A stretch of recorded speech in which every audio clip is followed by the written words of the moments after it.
Immediately when Africa comes together as one, we will be able to generate our own money within the continent, and we will not need any external money to supervise our own development. And if Africa is for Africans, then Africans must come together to create a financial system that manages and drives their own development without borrowing money from everywhere else.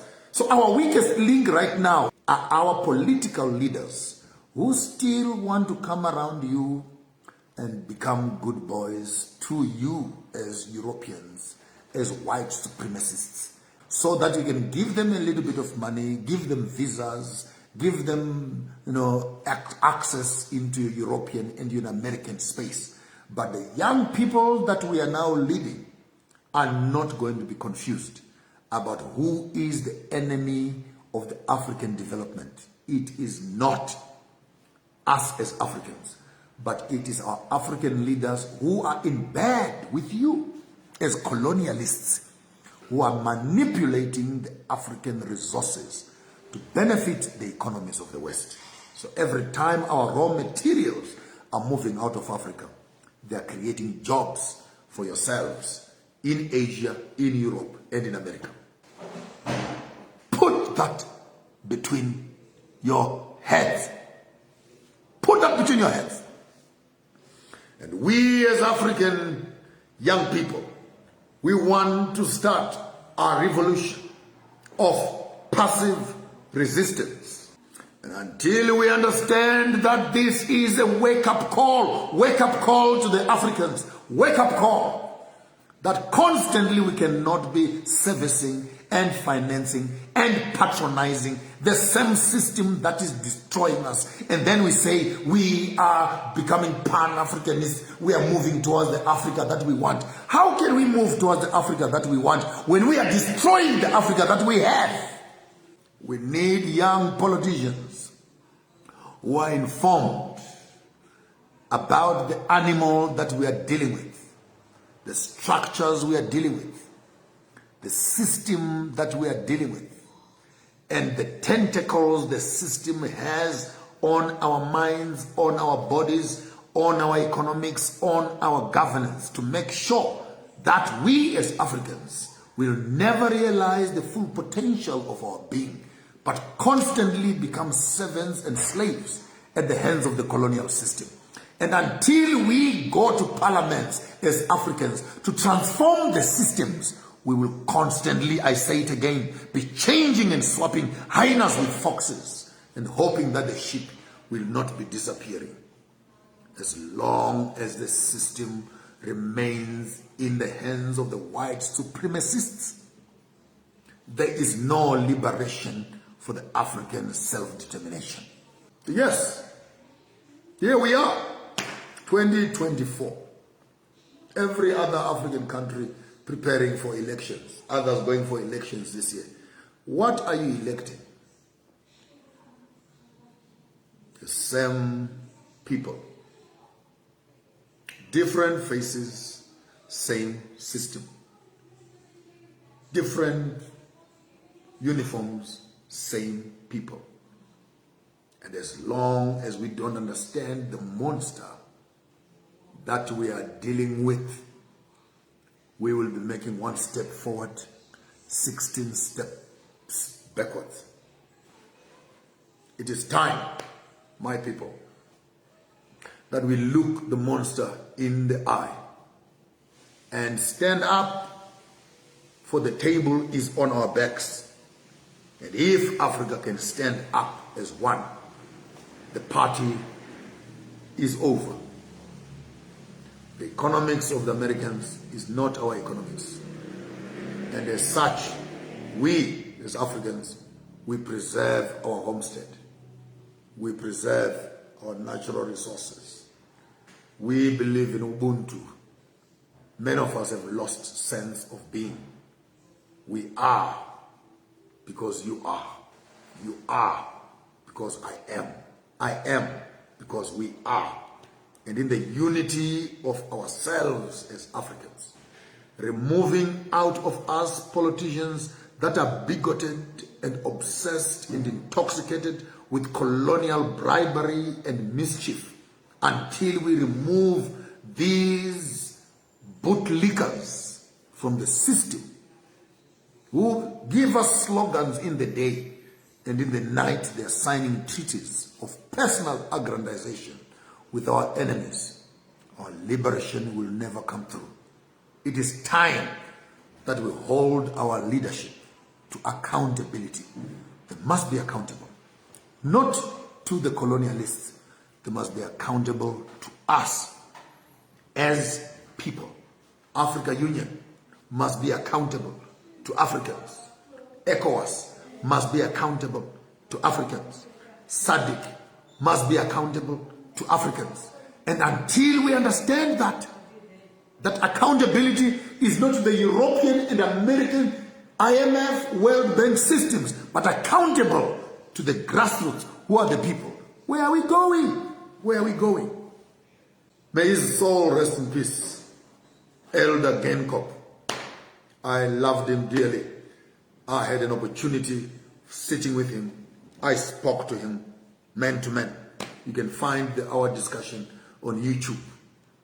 And I argued with him man to man. Why is Africa still divided? Why are the Bushmen being killed between Botswana and Namibia? And yet you, President Genkop, you are a president of Namibia. He bowed his head, he nodded, and he dismissed me. 2 weeks later, he called Masisi in Botswana. A meeting was set up in no man's land. And in less than 2 weeks, the border between Botswana and Namibia was opened. I was grateful. I sent a personal message of gratitude to him and to Masisi. Thank you very much for what you have done. Now Botswana and Namibians can walk between the borders freely. Well done. I followed up with Elder Masisi. But Zimbabwe is still outstanding. Within a matter of days, the meeting between our Honorable President Mnangagwa and our Honorable President Masisi, the meeting was channeled, to which the border between Zimbabwe and Botswana was lifted. I bowed my head. Beautiful. South Africa is still a weakest link. We're in conversation further with Zambia, with Mozambique, with Malawi. I'm glad Kenya, Tanzania, Uganda, Rwanda, they've already moved way ahead of us to open up an economic zone where people don't need passports to move between each other. Congratulations to the President of Barbados for the announcement that she has made that the borders of the Caribbean will start now being opened and Africa can begin to have a conversation with herself. We challenge other African leaders, Burkina Faso, Mali, and all the French countries, open up the borders and let people start moving. And I hope within the next 3 to 4 or 5 years, if not now, when is it that we can actually challenge FARC and the African Union to say we need the African passport, one African passport from Cape to Cairo, one visa, the whole continent, and the rest of the world can respect us also. When I get into Dubai with my African passport, I must be respected. When I get to America with my African passport, I must be respected. When I get to China with my African passport, I must be respected as much as we respect their passports. Because when I was in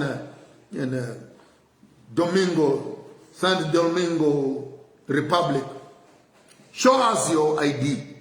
And I take out my Zimbabwean ID and I show him. He says, no, that's not an ID. An ID, I mean an American ID, a British ID, or an Australian or a Canadian ID. Oh, wow. So I show you my ID of a sovereign country. And you look on my face and say, you don't recognize this ID. The only IDs that are recognizable, the American ID, British and Australian ID, and the Canadian ID. Then why waste our time telling us that we're independent when we can't even function? So the American hold across the globe, slowly but surely, starting to fall apart. Your enemies are not our enemies. Your friends are not our friends.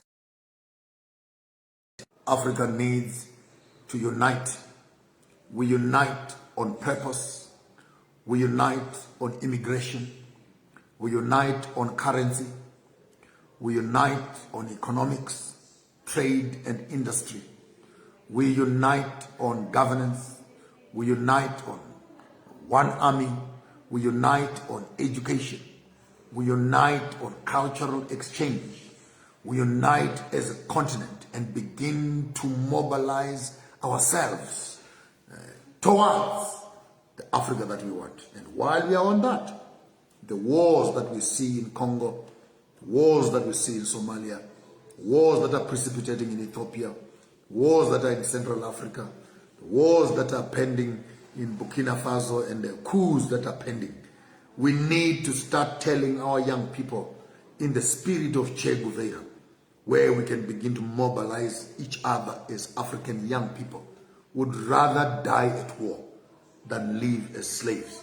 We need army generals, retired army generals.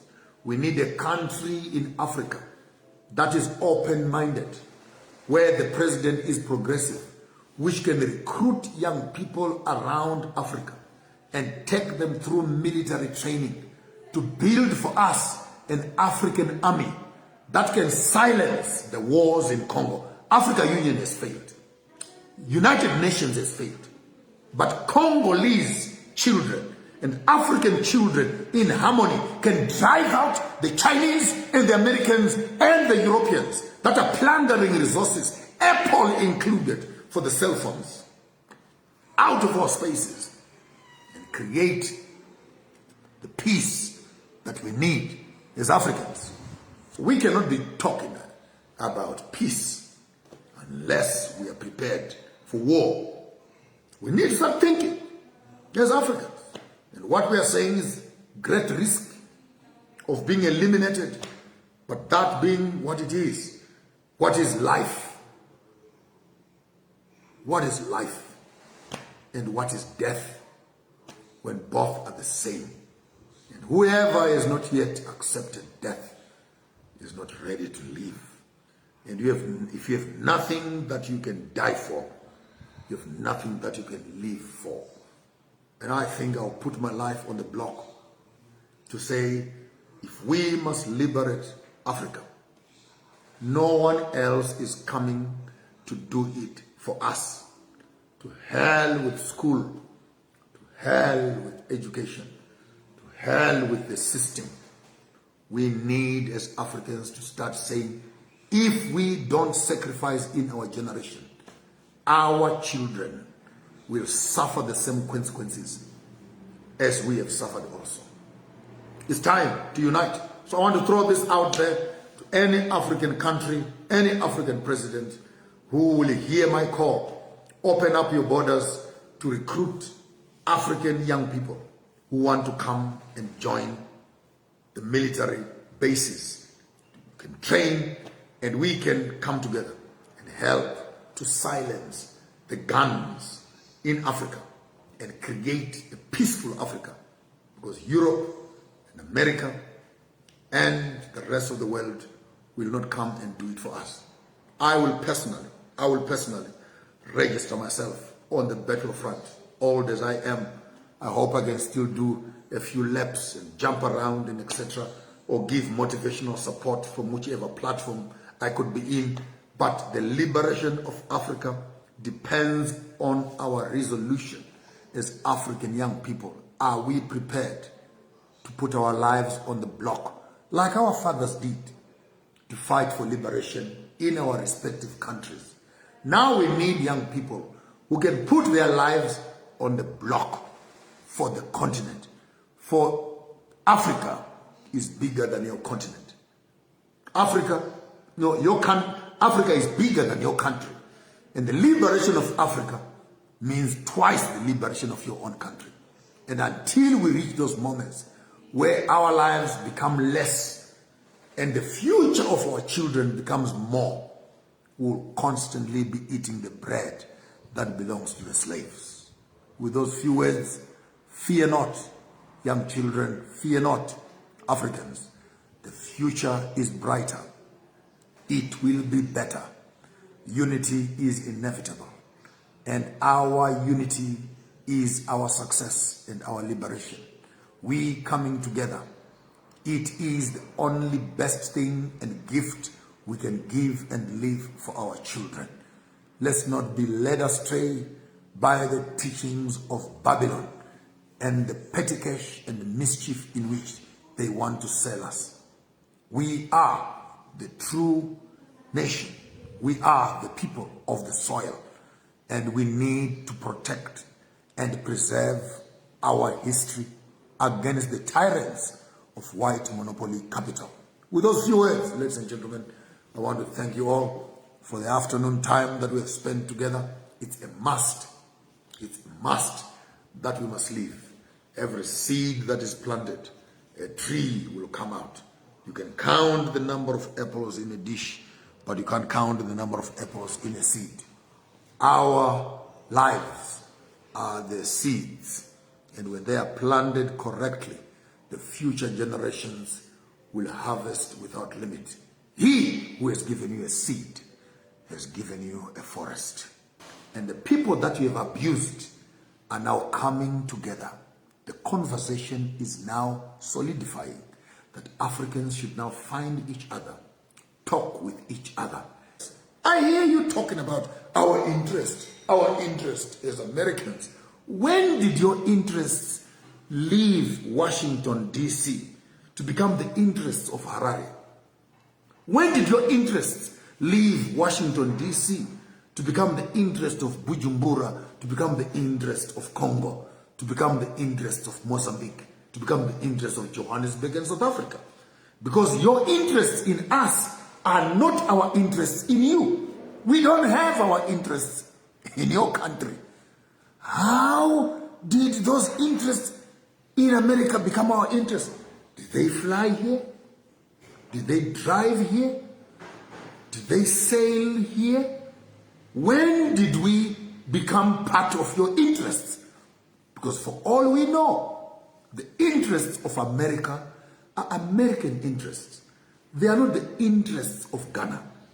And we now are grown up to know, puts money into Africa Union, puts money into SADC, puts money into COMESA, puts money into ECOWAS, and try to use political muscles and political leaders to manipulate them, to make the policies that they are approving to become American friendly.